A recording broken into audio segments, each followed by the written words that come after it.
the Year of the Duck was largely set up by him last year, but he has nothing but praise for the guy. The fact that he's a very knowledgeable player that offers a lot of insight and is very valuable at teaching the other team members stuff that, you know, you just don't need to rely on coaching staff for. He's just so smart, and he works very well with Andre, who they have as a head coach, to kind of level up the entire team. So that's one of the big values that Mite has, and why so many pro players have so much respect for him, even if he can't always showcase it from a stats perspective.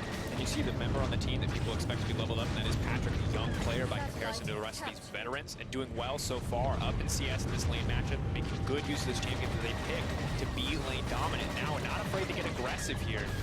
He's stopping his tracks, but may look for the re-engage. Unfortunately, it just takes so much damage there waiting for that black shield to wear off. Oh, that's a big ulti use from Perks. Mithy looking for engage. Let's run it in. The Ignite does go down. There's the ulti coming out. First blood does go over to Mithy, but now Patrick wants to follow up. Ulti coming down from the Karthus. Mithy knows he's dead. Trading back on the side of G2. Yeah, unfortunately, didn't have the heal there. Used it previously in the fight before the Karthus ultimate came down. And it is a one-for-one trade, but a huge win for Patrick. Patrick and Mithy just secured first blood against the G2 bot lane. Perks and Mickey, they got outsmarted in that 2 versus 2. Mithy got so close, and it looked like he was going to land that finally onto Perks. Immediately turned his attention onto Mickey. He still had his flash, he couldn't react in time, and it allowed OG Patrick to pick up that kill. And it's about how well they're playing around the windows. Perks is throwing all of these skill shots, and every single time they miss, Patrick and Mithy were always in position to punish. And now Mithy's in position to punish once more, finding out Connect. The Caps is running for his life. They're going to back off, taking half his health in the exchange there. Good to get out, but aggressive play coming in from Mithy as he moves into mid. I like to see this from Mithy, roaming around the map, looking for opportunities to help his team.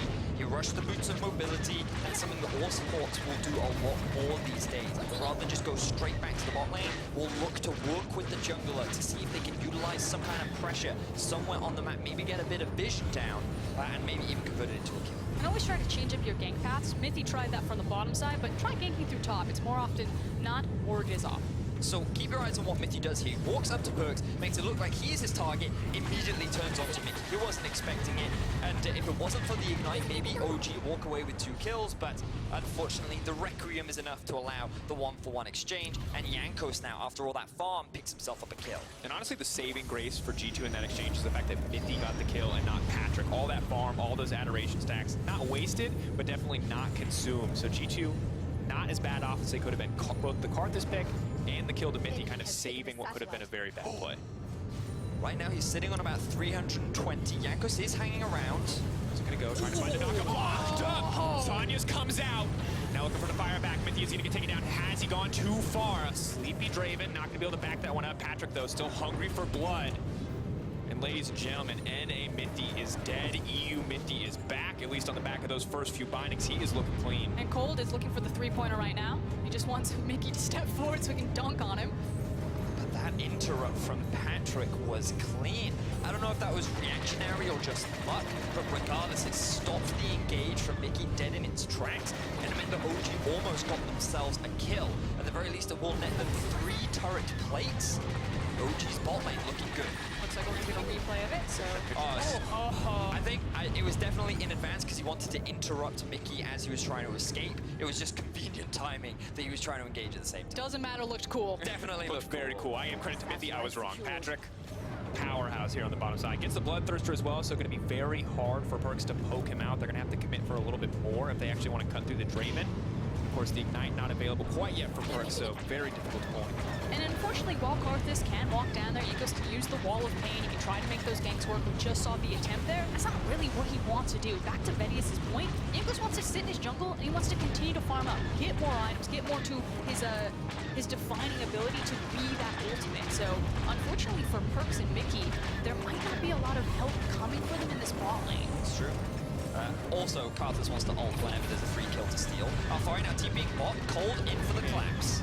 For the play here, they have to watch out. Where's the jump going to go from Perks? Could try to dodge a skill shot here. Is he just going to try to make it out of the wall, but knock back? So much CC comes in, and Mithy going to grab another kill. Bloodthirsty support, man. I can respect it. They're trying really hard to get these kills over to Patrick to get this Draven snowballing, but they have been unable to do so as of yet. Now, there are 4 members down towards the bot side. That TP from Alfari was necessary in order to secure the kill, but what will they lose off the back? And it means that they really need to be conscientious of what they're trading here. So it keeps going back to this idea that Mithy's picking up the kills and he needs to go to the ADC. It's almost a bit more punishing because now Alfari is also trading the experience, the gold, the tower damage, the plating to try to make these plays.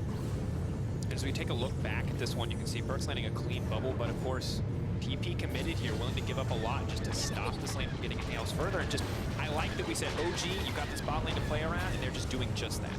And Cold, the reason why he didn't barrel so early is because he actually used it to get into the Dragon Pit, so that G2 wouldn't be able to spot him as he made his approach towards the bot lane.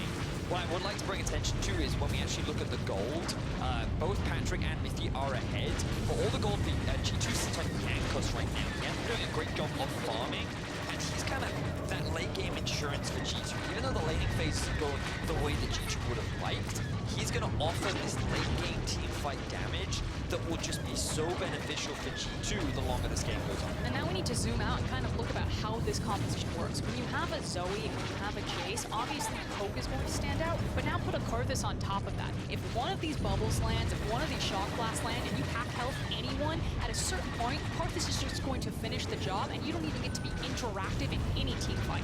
At this point, that's exactly what they want. Of course, Perkz here playing it out in the bottom lane. You can watch his perspective on the POV stream. We're on Riot Games too. We can see now what he's doing, where he's clicking, how he's going to survive this lane. He actually clicks very far away from his champion. Interesting. I mean, normally when you watch Faker, his mouse is much closer to his champion. It helps him actually keep track of where his champion is. Faker at Worlds? That was what I was going to say. Maybe clicking farther away is just better, Frost. If you get lost in a team fight, click closer to yourself. What I will say now is that it's a lot easier for Perkz to manage the wave, given that he's completed both the last one and the Lost Chapter. His Q actually does damage now, which means that it's much more difficult for OG to siege onto that wall tower. Fortunately, for both teams, no towers have dropped just yet. The goal is still even though OG have the kill advantage. And again, it comes back to Karthus and Wonder, holding on to pretty healthy CS advantages, along with that kill that he was able to pick up. And a big question going into this game was, would OG be able to hold their own up against this new G2 lineup? And for now, things are looking good. Patrick has to be careful, though. Karthus is here in the midst of everyone. Cold needs to get that Karthus away from his team.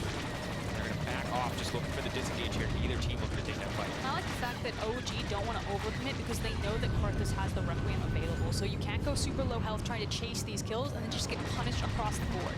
That said, it still feels like onus is on OG of how they want to play around this bot lane and finally crack this tower. He just wants to kill people. They're looking for the engage. The TP has now been committed. Patrick has finally gotten that catch out. They're running Yankos is here. Wonders in the midst of everyone. They knock that Karthus right away. Alti's going to come out, combine it with the Urgot, but Mithy with the perfect stopwatch to deny both Altis is not quite enough. The root coming through. Wonder now could just go down. Nuke potentially going to look for the engage here. Eyes on the Caps here. Where it's going to go. Cole is so incredibly low. Caps swap form is maybe look for the extended shock blast. Not going to have the cooldown. Nuke does have the ultimate, but there are so many low health members on the side of Origin. I think they just have to abandon the turret and get out of here. And I said that onus was on OG, but G2 strike back. They throw everything in the kitchen sink into the spot lane and try to force this tower. Mithy. So go to base, Mithy. Down. Just uses the black shield just to make sure that Nuke a safe. Sion, meanwhile, is on the top side taking a tower. By the skin of their teeth, no one died. Whew. Close one. Still, didn't Origin actually pick up a kill? Oh yeah, because it started off by them collapsing onto Perkz. And you know, you talked about it earlier, Dracos. NA Mithy is gone, EU Mithy back. Flash binding. Perkz didn't have time to react to it, and this is the second binding that we've seen Mithy land at point-blank range. Look at him go. Flash in, secures, even though the ulti came out from Perkz, it wasn't enough. And all that extra gold, I believe that was 1,200 gold goes onto the Draven. And then it's party in the bot lane as this will continue for probably the next 30 seconds, and we're gonna zip right out. And now the Rift Herald taken as well can be used to break that top lane instantly if they want to, but OG starting to build themselves a 1K gold lead, can look to get more, but they have to be careful. Immediately the engage comes in. Goodbye, Patrick!